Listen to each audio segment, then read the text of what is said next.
জ্ঞান বিকাশের সকল দর্শককে আরো একবার স্বাগত জানাচ্ছি। আজ আপনাদের জন্য যে বিষয়টি নিয়ে উপস্থিত হয়েছি তা হচ্ছে ফাইনাইট এবং নন ফাইনাইট ভার্ব। আমরা সকলে জানি ফাইনাইট এবং নন ফাইনাইট ভার্ব ইংরেজি বাক্য রচনার সময় আমাদেরকে প্রচুর পরিমাণে ব্যবহার করতে হয়। অ্যাকচুয়ালি ইংরেজিতে এমন কোনো বাক্য কিংবা এমন কোনো ক্লজ নেই যাতে ফাইনাইট ভার্ব থাকে না। কেননা প্রত্যেকটি বাক্য কিংবা প্রত্যেকটি ক্লজেরই যে জিনিসটি সবচেয়ে বেশি প্রয়োজন হয় সেটি হচ্ছে একটি ফাইনাইট ভার্ব। চলুন তাহলে কথা না বাড়িয়ে আমাদের আজকের আলোচনা শুরু করা যাক। ফাইনাইট ভার্ব হচ্ছে সেই ভার্ব যে ভার্বের একটি সাবজেক্ট থাকে, যে ভার্ব টেন্স ও ভয়েস নির্দেশ করে। ফাইনাইট ভার্বের মাধ্যমে আমরা বাক্যকে অর্থবহ করি এবং ফাইনাইট ভার্ব ছাড়া আসলে কোনো মিনিংফুল বাক্য বা ক্লজ রচনা করা যায় না। মনে রাখতে হবে ফাইনাইট ভার্বই হচ্ছে বাক্যের মূল বা রুট। এটি ছাড়া কোনো বাক্য রচিত হতে পারে না। আর ফাইনাইট ভার্ব হচ্ছে একমাত্র ভার্ব যা বাক্যে ইন্ডিপেন্ডেন্টলি বসে এবং বাক্যের অর্থকে সম্পূর্ণতা দেয়।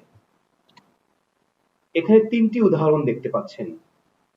প্রথম উদাহরণটিতে হ্যাড, এই ভার্বটি হচ্ছে ফাইনাইট ভার্ব, কারণ এই ভার্বটির একটি সাবজেক্ট আছে, এটি নির্দেশ করছে টেন্স এবং এটি নির্দেশ করছে ভয়েস। আর এই বাক্য রচনায় যে ভার্বটির মূল ভূমিকা রয়েছে সেটি হচ্ছে হ্যাড। দ্বিতীয় উদাহরণটিতে উইল, এই ভার্বটি একটি ফাইনাইট ভার্ব। কারণ কি বলুন তো? কারণ হচ্ছে এই ভার্বটি দ্বারা আমরা টেন্স চিনতে পারছি, এই ভার্বটির মাধ্যমে আমরা বুঝতে পারছি এই বাক্যটি অ্যাক্টিভ ভয়েসের একটি বাক্য। সুতরাং উইল হচ্ছে এই বাক্যের ফাইনাইট ভার্ব। তৃতীয় বাক্যটি লক্ষ্য করুন। তৃতীয় বাক্যে ইজ, এই ভার্বটি হলো ফাইনাইট ভার্ব। কারণ কি? কারণ ইজ ভার্বের সাবজেক্ট আছে, ইজ ভার্বের মাধ্যমে আমরা বুঝতে পারছি এটি কোন টেন্সের বাক্য। ইজ ভার্বের মাধ্যমে আমরা এটাও বুঝতে পারছি এটি কি অ্যাক্টিভ বাক্য না প্যাসিভ বাক্য। আর লক্ষ্য করুন এখানে ইজ ভার্ব ব্যতীত আর কোনো ভার্ব নাই। মনে রাখতে হবে কোনো বাক্যে বা কোনো ক্লজে কোনো ভার্ব থাকবে কি না থাকবে তা জরুরি নয়, কিন্তু একটি ফাইনাইট ভার্ব অবশ্যই থাকবে। ফাইনাইট ভার্ব ছাড়া বাক্য বা ক্লজ হতে পারে না। চলুন আমরা এখন জেনে নিই আসলে কিভাবে আমরা সহজে ফাইনাইট ভার্বগুলোকে শনাক্ত করতে পারি, অর্থাৎ কোনো বাক্যে কোনটি ফাইনাইট ভার্ব সেটা আসলে সহজে আমরা কিভাবে শনাক্ত করতে পারি। কারণ বাক্য রচনার জন্য কিংবা গ্রামাটিক্যালি বিভিন্ন প্রবলেমগুলো সলভ করার জন্য ফাইনাইট ভার্বের অবস্থান এবং ফাইনাইট ভার্ব রিকগনাইজ করাটা খুব জরুরি একটা বিষয়। প্রথমত যে ভার্ব টেন্স বা ভয়েস শনাক্ত করতে সাহায্য করবে। যদি কোনো ভার্ব আমাদেরকে টেন্স বা ভয়েস নির্দেশ করে, অর্থাৎ কোনো ভার্বের মাধ্যমে আমরা বুঝতে পারি এই বাক্যটি কোন টেন্সের কিংবা এটি কোন ভয়েসের, তবে অবশ্যই সেটি ফাইনাইট ভার্ব। চলুন দুই একটি উদাহরণের মাধ্যমে বিষয়টা স্পষ্ট হওয়া যাক। প্রথম উদাহরণটি লক্ষ্য করুন, ব্রট। প্রথম উদাহরণে ব্রট হচ্ছে ফাইনাইট ভার্ব। কারণটা কি? কারণটা খুবই সহজ। কারণ এই ব্রটের মাধ্যমে এখানে বোঝা যাচ্ছে বাক্যটা কোন টেন্সের। নিশ্চয়ই আপনারা বুঝতে পেরেছেন এটি পাস্ট টেন্সের একটি বাক্য। এই ব্রটই নির্দেশ করছে এটি অ্যাক্টিভ ভয়েসের একটি বাক্য। দ্বিতীয় উদাহরণে উইল, এর মাধ্যমে আমরা বুঝতে পারছি বাক্যটি ফিউচার টেন্সের, এটাও বুঝতে পারছি বাক্যটি অ্যাক্টিভ ভয়েসের। তৃতীয় উদাহরণে, তৃতীয় এক্সাম্পলে আর, এই ভার্বটি দ্বারা প্রেজেন্ট টেন্স নির্দেশ করা হচ্ছে এবং বাক্যের অ্যাক্টিভ স্ট্রাকচার অর্থাৎ অ্যাক্টিভ ভয়েস নির্দেশ করা হচ্ছে। সুতরাং আর হচ্ছে এখানে একটি ফাইনাইট ভার্ব।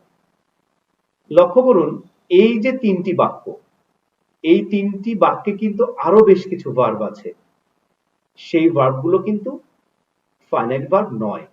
কারণটা কি? কারণটা হচ্ছে ওই ভার্বগুলো আসলে কোনো টেন্স বা ভয়েস নির্দেশ করছে না। ওই ভার্বগুলোর মাধ্যমে আমরা বুঝতে পারছি না বাক্যটা কোন ভার্বের কিংবা বাক্যটা কোন ভয়েস স্ট্রাকচারের।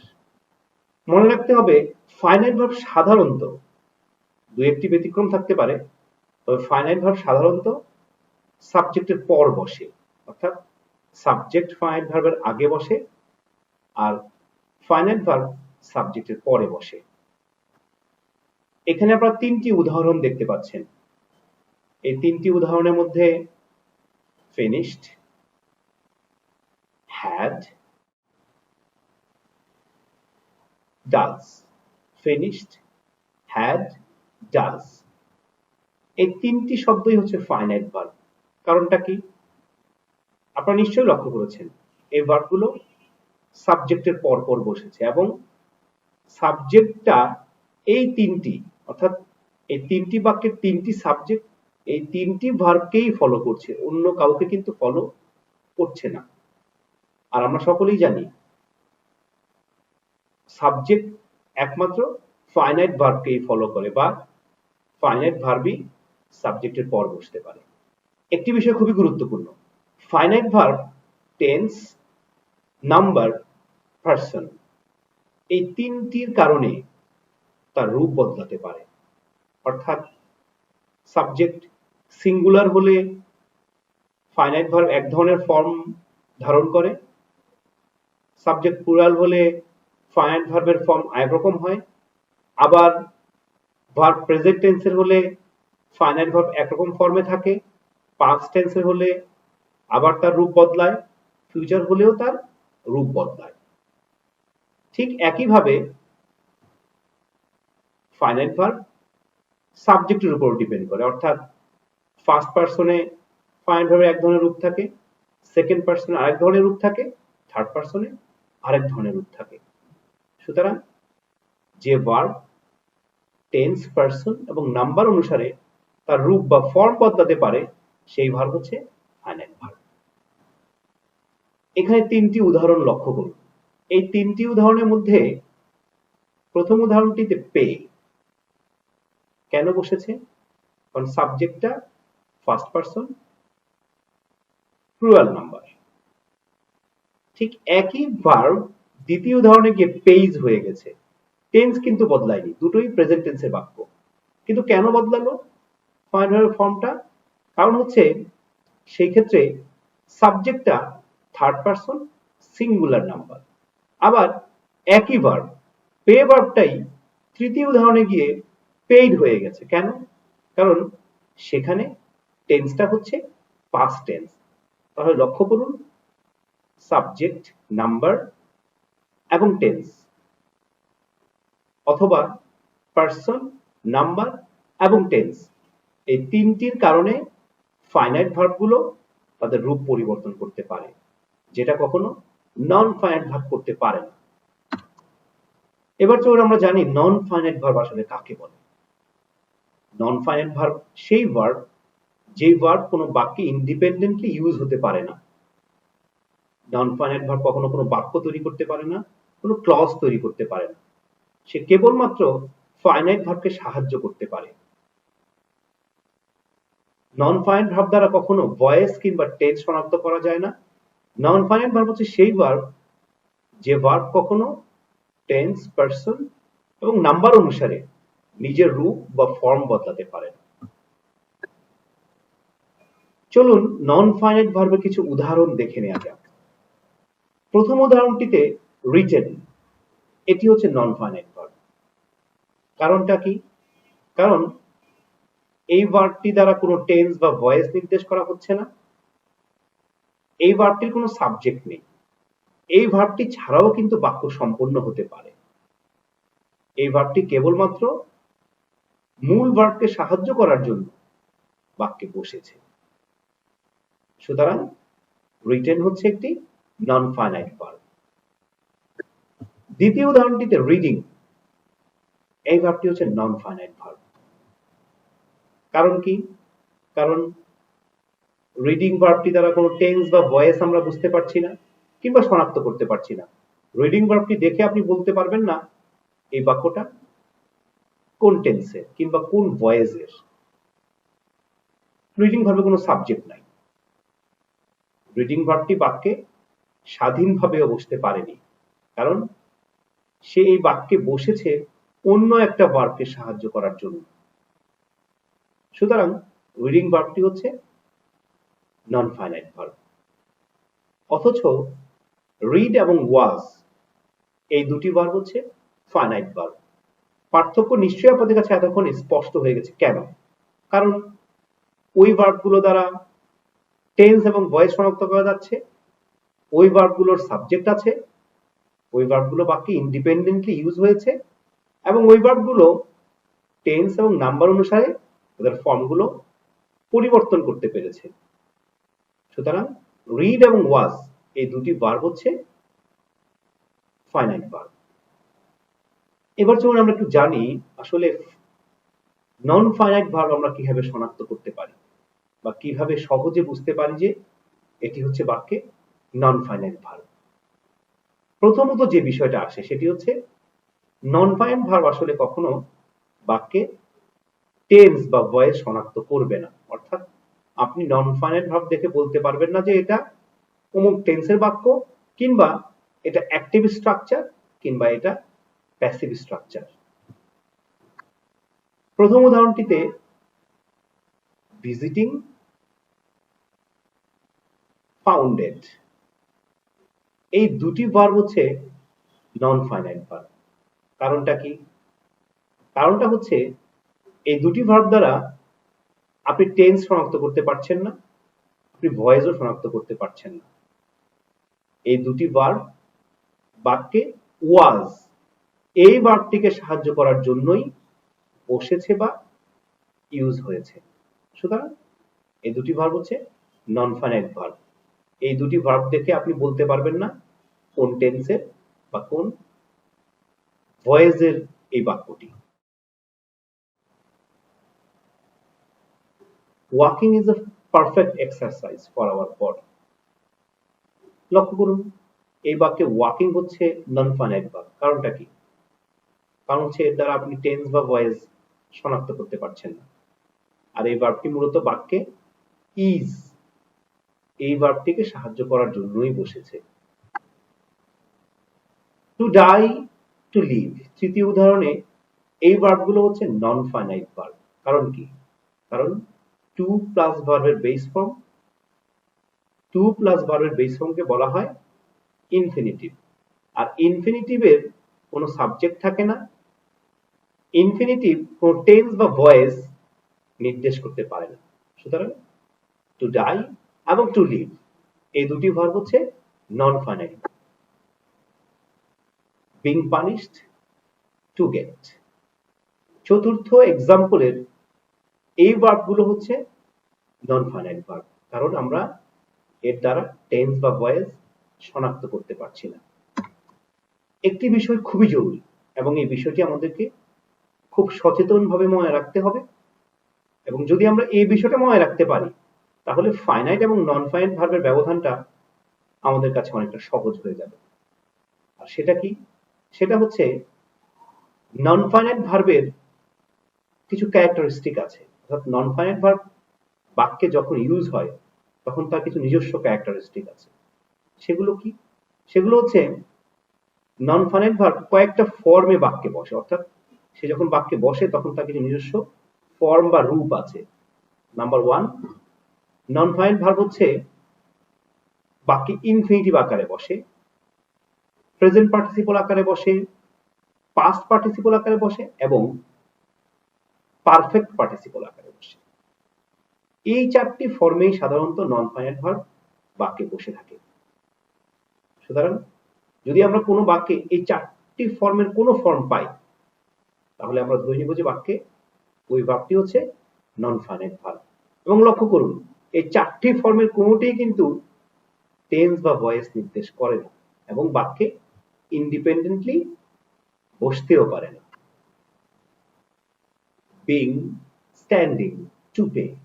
প্রথম এক্সাম্পলের এই ভার্বগুলো হচ্ছে, এই তিনটি ভার্ব হচ্ছে নন ফাইনাইট ভার্ব। কারণ কি? প্রথম উদাহরণের বিং গন, স্ট্যান্ডিং এবং টু পে, এই তিনটি ভার্ব হচ্ছে নন ফাইনাইট ভার্ব। এই ভার্বগুলো বাক্যে স্বাধীনভাবে বসেনি। বিং গন বাক্যে পারফেক্ট পার্টিসিপল হিসেবে বসেছে, স্ট্যান্ডিং বাক্যে প্রেজেন্ট পার্টিসিপল হিসেবে বসেছে, টু পে বাক্যে ইনফিনিটিভ হিসেবে বসেছে। আর আমরা দেখেছি এই ফর্মগুলো মূলত নন ফাইনাইট ভার্বের ফর্ম। দ্বিতীয় উদাহরণটি লক্ষ্য করুন, স্কোরিং, সেভ, ডিফিটিং, হেল্ড, এই চারটি ভার্বই হচ্ছে নন ফাইনাইট ভার্ব। কারণ কি? স্কোরিং প্রেজেন্ট পার্টিসিপল, সেভ ভার্বের base form, defeating present participle এবং হেল্ড পাস্ট পার্টিসিপল। আর এই ফর্মগুলোর কোনোটি বাক্যে ফাইনাইট ভার্ব হিসেবে বসতে পারে না। এরা সর্বদা বাক্যে নন ফাইনাইট ভার্ব হিসেবে ইউজ হয়ে থাকে। মনে রাখতে হবে, যদি কোনো আইএনজি যুক্ত ভার্বের পূর্বে টু বি ভার্ব থাকে, তখন ওই আইএনজি যুক্ত ভার্বকে ফাইনাইট ভার্ব মনে করা যাবে না। এটা আমরা খুব কমনলি মিস্টেক করি। আমরা প্রায়ই মনে করি is going, is reading, was going, এই ভার্বগুলো হচ্ছে ফাইনাইট ভার্ব। অর্থাৎ আমরা গোয়িং, রিডিং এই ধরনের ভার্বগুলোকে ফাইনাইট মনে করি। মনে রাখতে হবে এই ভার্বগুলো কিন্তু নন ফাইনাইট। কারণ কি? কারণ এগুলো বাক্যে প্রেজেন্ট পার্টিসিপল হিসেবে বসে এবং মূলত অক্সিলিয়ারি ভার্বকে সাহায্য করে বাক্য গঠনে একটা ভূমিকা রাখে। তাই এগুলো non finite verb. Coming, searching, having, প্রত্যেকটি ভার্বের পূর্বে একটি করে অক্সিলিয়ারি ভার্ব আছে। আর এই অক্সিলিয়ারি ভার্বগুলোই হচ্ছে finite verb. Are coming, searching, having এই ভার্বগুলো হচ্ছে নন ফাইনাইট ভার্ব। কারণটা হলো, এই যে তিনটি ভার্ব, এই তিনটি ভার্বই কিন্তু বাক্যে প্রেজেন্ট পার্টিসিপল হিসেবে বসেছে। আর প্রেজেন্ট পার্টিসিপল কার রূপ? নন ফাইনাইট ভার্বের রূপ। একটা বিষয় খুব গুরুত্বপূর্ণ, সেটা হচ্ছে প্রায় সকল ভার্বেরই কিন্তু ফাইনাইট এবং নন ফাইনাইট দুটি রূপই আছে। অর্থাৎ যে কোনো ভার্ব ফাইনাইটও হতে পারে, নন ফাইনাইটও হতে পারে। সেটা নির্ভর করবে বাক্যে আপনি ওই ভার্বটাকে কিভাবে ব্যবহার করছেন। আপনার ব্যবহারের উপর নির্ভর করবে কোনো ভার্ব ফাইনাইট না নন ফাইনাইট। দুই একটি উদাহরণ দেখে নেওয়া যাক। প্রথম দুটি এক্সাম্পলে লাভ এই ভার্বটি ফাইনাইট হিসেবে বসেছে। আর তৃতীয় এবং চতুর্থ উদাহরণে লাভ একই ভার্ব নন ফাইনাইট হিসেবে বসেছে। পার্থক্যটা নিশ্চয়ই আপনারা বুঝতে পেরেছেন। প্রথম দুটি উদাহরণে আমরা লাভ ভার্ব দ্বারা টেন্স, ভয়েস নির্ধারণ করতে পারছি এবং লাভ ভার্ব পার্সন টেন্স অনুসারে তার রূপ পরিবর্তন করতে পারছে। লাভ ভার্বই হচ্ছে বাক্যের মূল ভার্ব এবং ওইগুলো বাক্যে ইন্ডিপেন্ডেন্টলি ইউজ হয়েছে। কিন্তু তৃতীয় এবং চতুর্থ এক্সাম্পলে লাভ ভার্ব নন ফাইনাইট। কারণ কি? তৃতীয় উদাহরণে অ্যাচিভ এবং চতুর্থ উদাহরণে আর, এই দুটো ভার্ব হচ্ছে ফাইনাইট ভার্ব। আর এগুলোকে সাহায্য করার জন্যই মূলত লাভ ভার্ব ব্যবহার করা হয়েছে। পঞ্চম উদাহরণে মেড এই ভার্বটি হচ্ছে নন ফাইনাইট ভার্ব। কারণটা কি? কারণটা হচ্ছে এই ভার্বটি দ্বারা আমরা কোনো টেন্স সমাপ্ত করতে পারছি না, এই ভার্বের কোনো সাবজেক্ট নাই। পঞ্চম উদাহরণে আরো একটি নন ফাইনাইট ভার্ব আছে, নিশ্চয়ই আপনারা শনাক্ত করে ফেলেছেন। আর সেই ভার্বটি কি? সেটি হচ্ছে বট। কেন? কারণটা হচ্ছে ওই বাক্যে বড ভার্বটি পাস্ট পার্টিসিপল হিসেবে ব্যবহার করা হয়েছে বা পাস্ট পার্টিসিপল হিসেবে ইউজ হয়েছে। আর পাস্ট পার্টিসিপল হিসেবে বাক্যে কোন ভার্ব বসে? Non finite verb. সুতরাং মেড এবং বট পঞ্চম বাক্যের এই দুটি ভার্বই হচ্ছে নন ফাইনাইট ভার্ব। এবং লক্ষ্য করুন এই দুটি ভার্বের কিন্তু কোনো সাবজেক্ট নাই, এরা কোনো টেন্স বা ভয়েস নির্দেশ করছে না এবং এরা বাক্যে ইন্ডিপেন্ডেন্টলি ইউজও হচ্ছে না, বরঞ্চ এরা হ্যাজ এই ভার্বটিকে সাহায্য করার জন্যই মূলত বাক্যে বসেছে। সুতরাং এই ভার্বগুলো হচ্ছে নন ফাইনাইট ভার্ব। এখানে আমি একটি বিষয় পরিষ্কার করার চেষ্টা করেছি, সেটি হচ্ছে ভার্ব ফাইনাইট হবে না নন ফাইনাইট হবে সেটা নির্ভর করবে আপনার ব্যবহারের উপরে। প্রত্যেকটা ভার্বেরই ফাইনাইট এবং নন ফাইনাইট দুটি রূপই আছে। প্রিয় দর্শক, আজ এ পর্যন্তই। আমার এই টিউটোরিয়ালটি যদি আপনাদের ভালো লাগে তবে আমার চ্যানেলটি সাবস্ক্রাইব করার অনুরোধ রইল, বেশি বেশি লাইক, কমেন্ট এবং শেয়ার করার অনুরোধ রইল। সকলের সুস্বাস্থ্য এবং মঙ্গল কামনা করে আজকের মতো আমি আবুল কালাম আজাদ পাটোয়ারি এখানে বিদায় নিচ্ছি। আল্লাহ হাফেজ।